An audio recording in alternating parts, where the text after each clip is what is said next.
Today, we'll be looking at the 2025 baseball and softball live streaming setup. I'm Jason Hoffman. My goal is to help you have the confidence to just press go live. My baseball setup for this year will be in a three-part series. I'm going to be looking at my home setup today. We'll come back with our away setup video next, and then we'll do a changes video toward the end of February because there's some new equipment coming out, or some new equipment that I'll have my hands on that will greatly change the way I live stream. So if you're watching this video before the end of February 2025, be sure you look for that third in this three-part series, because there are going to be some monumental changes to the way we live stream based on some things that we'll have in our backpack by then.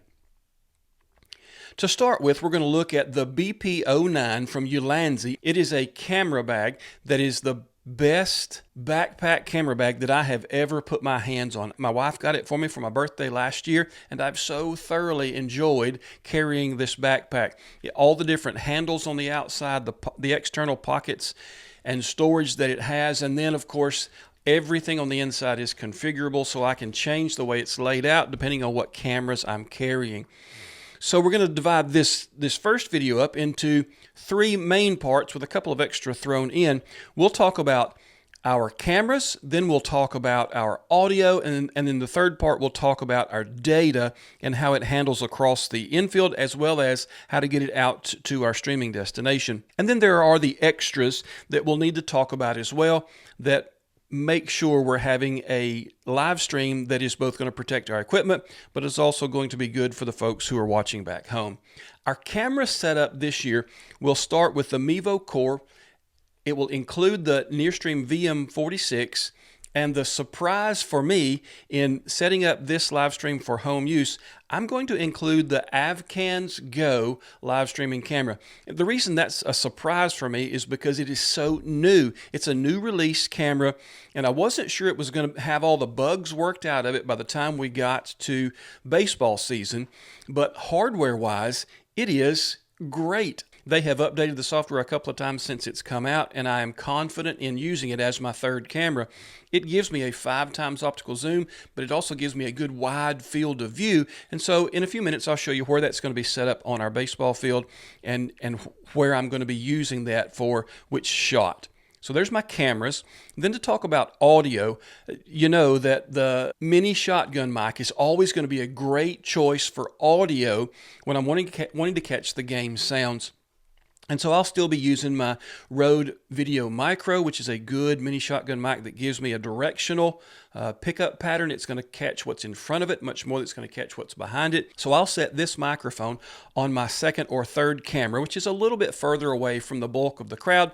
That way I get good game sounds, but I don't get a lot of the parent chatter that sometimes happens behind home plate. This year, I will also be putting a wireless microphone on my person. I'm going to be running the Nearstream AWM25T, and that is one of those little button microphones. Got a magnetic connection, so I can just slip it onto my shirt, and then I can also run the receiver for that microphone into my iPad, because I'll be having my iPad right there close to me. I get really good sound out of those little microphones, as you'll hear later in the video. But that's going to be for my play-by-play. Since I'm going to be doing some public address announcing anyway, I might as well go ahead and give some play-by-play to the folks who are at home, and that'll just help a little bit for those that can't make it to the ballpark to feel like they really are at the ballpark. So cameras, audio, and then data. We'll be running our live streams through my Inseego MiFi hotspot, bonded with the cell coverage that's in my iPad through Speedify, and then we'll handle all of our local network traffic through the Slate AXT travel router. It is still the best travel router that I've run across. It's a Wi-Fi 6 router. Wi-Fi 7 is out, and there are some folks who are beginning to make use of Wi-Fi 7 for their live streams. Starlink is also their Roam package is going to be a good option for a lot of live streamers. It's a 50 gig option for $50, and then I think the unlimited is $169 a month. And that 50 gig is a sweet spot for a lot of folks who maybe aren't doing tournament ball, but are doing a couple of games each week, maybe one game each week, and that's plenty of data to be running our live streams through Starlink. And so there are some folks who are doing that at this point. Personally, I have 2 weddings to pay for in 2025, so that expense wasn't in the cards for me. But I do have my Inseego and my data plan for my iPad, and I'll be bonding those two with Speedify and running my upload speed very respectable, very confident in what I get for getting my data out. And then my internal traffic or my local traffic will be handled by the Slate Travel router. The extras that I have in my streaming bag are going to include things that make sure my mounts are secure and that I have the best possible location for my cameras. And those mounts would include this little clamp mount that I have several of these, and it lets me tuck a camera somewhere. If the area to mount is small enough for this clamp to go over it, it makes a very secure mounting location. My behind the plate will almost always be, depending on if I have a metal pole there or not, will almost always be a magnet mount. All my home games will be magnet mount, I guess. And so I have this double jointed magnet mount, 66-pound magnet. I don't have any problem putting the Mevo core on that, and so that allows me to get that home plate shot that I want. That's going to get my picture batter exchange and a really good quality shot as my main shot for the folks back home. And I always want to remember to have my reusable zip ties. That is the safety net for all of my cameras, as I use that for a tether. So mounting keeps it safe and keeps it a really good shot. And then my heat protection is going to be my printed heat shield. Now this is for the Avcans Go. I do have several printed and ready for sale. You can find those on my merchandise page. That'll be the first link in the description of this video. I have this same format of heat shield for every live streaming camera that I'm talking about today, plus the Mevo Start, plus the eMeet StreamCam 1. I also have some cold shoe sleeves for each of these cameras as well. I don't do a cold shoe sleeve for the Mevo Core because it's an all-metal housing and it has a lot of places to add a little metal cold shoe mount like I run on this Mevo Core. You can see that's going to give me a good cold shoe mount for anything I want to mount there. Oftentimes when I'm doing my second and third shots for my second and third cameras, I'll mount one camera to the other using one of these cold shoe mounts, and that makes a really handy way to keep everything nice and close together. Also, I'll be having my router shelf. This is one where my ink ran out and I had to finish it out with a different color. But I do have all of these things in my merchandise page, and they're available for sale. Find that in the first link in the description. And then finally, I have battery backup power. Now, I'm still using just your small 10,000 to 30,000 milliamp battery backups. And the great benefit of running a battery backup that I've found, especially once we get into summertime ball, is that if I'll go ahead and plug in an external power source to my cameras, then because it's using a battery that's external and not the internal battery, I'm going to help protect it from heat there as well, so it doesn't overheat near as much. And between the heat shields that I have and the external batteries that I have found that even in the hottest summertime games, folks are having great success in getting their stream done, all 3 hours of a full-size baseball game. Now let's head over to our mock-up of the baseball field and let's look at where these cameras and this equipment all fits in for a successful live stream. We'll start with our Mevo Core behind home plate. We'll mount that with a magnet mount, of course tethered to the fence so we don't risk any kind of difficulty if we catch a foul ball from behind home plate. Mevo Core will be here behind home plate. Just so you know, I am running audio for this section of the video through the Nearstream AWM25T. That is on my person running through this iPhone that I'm recording with. We're going to have the Nearstream VM46 mounted over here on the first base dugout. The first base dugout should be somewhere here, and I'm going to run it so that I have a good picture across first base and second base. First base in the foreground, second base in the background. I'll try to set that up so that I have a good shot of first with second in the background. And that will be my secondary shot. Primary shot will be the Mevo core here behind home plate. Secondary shot here. And then for my third shot, what I'm going to try this year is to also put a camera here at first base dugout, maybe a little further down, and aim that across the outfield so that I get more action from right, center, and left fields using the Avcans Go live streaming camera. It does have that 5x optical zoom, but I feel like I'll probably make better use of its field of view, which is a good wide field of view, and let me catch not a close-up of anything, but just set it and let it be static, not try to change the shot, but catch more of what's happening in the outfield with a third camera here. In order to connect all of these devices, what we'll need to do is set our Slate AXT travel router up somewhere between home plate and the first base dugout. If I'm going to be in the press box, which is behind home plate, then I'm going to need a good line of sight or a good distance, reasonable distance between me and the Slate travel router. So we'll mount that along with the Inseego MiFi hotspot here between my Mevo core and my Nearstream VM46.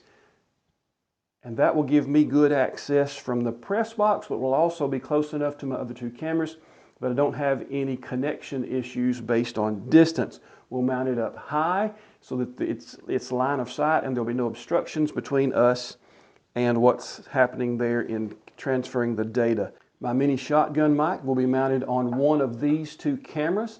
I'll use my heat shield with the cold shoe mount to put the mini shotgun mic on there. And then we'll be running this live stream all through the Mevo Multicam app. Let's look into that app and see a couple of tricks that you might want to keep in mind for your baseball live stream. So looking into the Mevo Multicam app for our live streams, we're running our Mevo through the native software. It's coming in as a camera.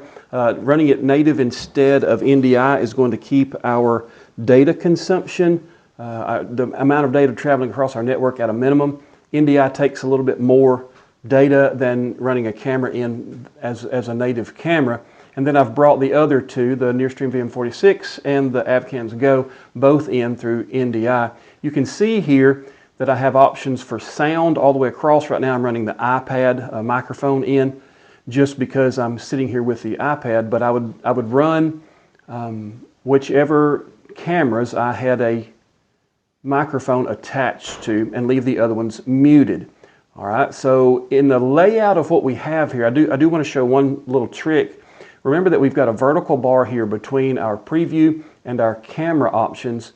That vertical bar allows us to resize what we do with the previews of the cameras as well as the preview with the program. So what I want to do is give myself as much of a viewable window here on the right hand side by sliding this over until I am about there. That way I've got 3 camera views, top, middle, bottom. I can run my main shot, my secondary shot, and my third shot here, top, middle, bottom, and they're easy to get to, easy to tap on. I'm not trying to guess, but I also have the maximum amount of view on the other side for my program window of what's actually being shown to the folks at home.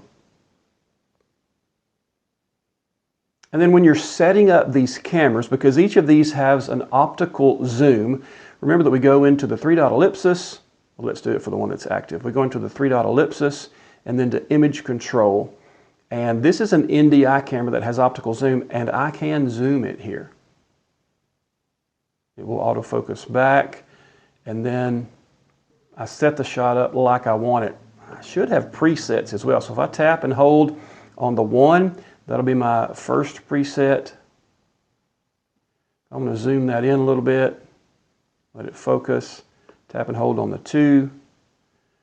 Then I have 2 presets now, even in the Multicam app, and the Nearstream, this is the Nearstream VM46. It's not native to the Multicam, but it does function very well with the image adjustments that we have. Let's put that back where we want it.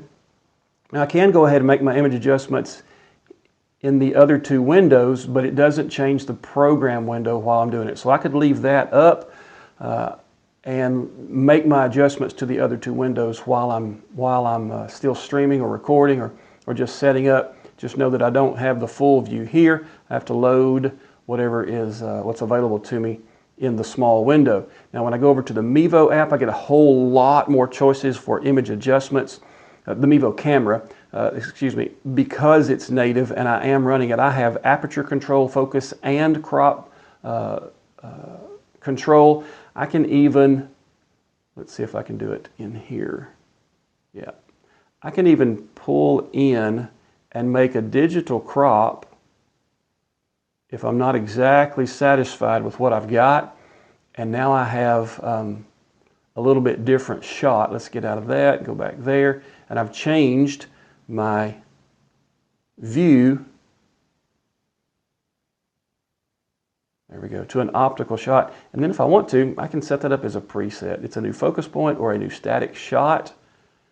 And what I want is a new static shot. So I can have zoomed out, I can have zoomed in, if I want to make those changes here. You do need to know that we have to go back out of this in order to change what the program view is, and baseball is usually fast-paced enough that I don't have time to do all that. So generally I set 3 static shots and let those be my 3 shots that I just rotate through for the game, so that when the ball is hit and put in play, then I can move over to my first and second base shot. If it's hit to the outfield, for a play at first, if it's hit the outfield, I can shoot over to my outfield shot and catch what's happening out there.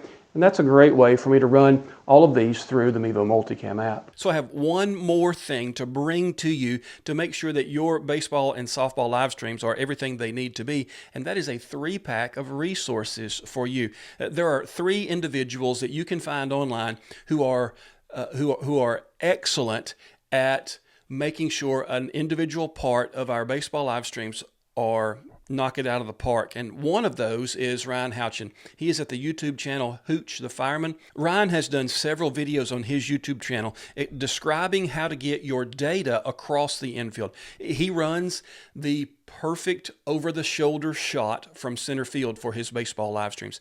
It is a beautiful, clear picture, and it takes a second router to get that data to travel that far most of the time for most fields.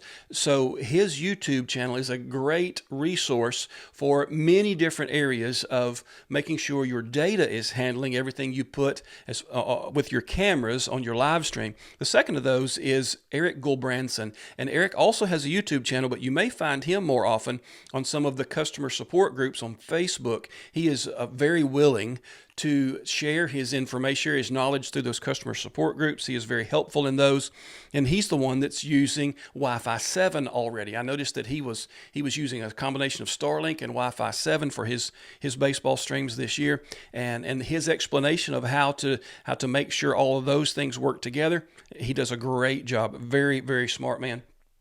And then the third of those is going to be an audio and lens expert.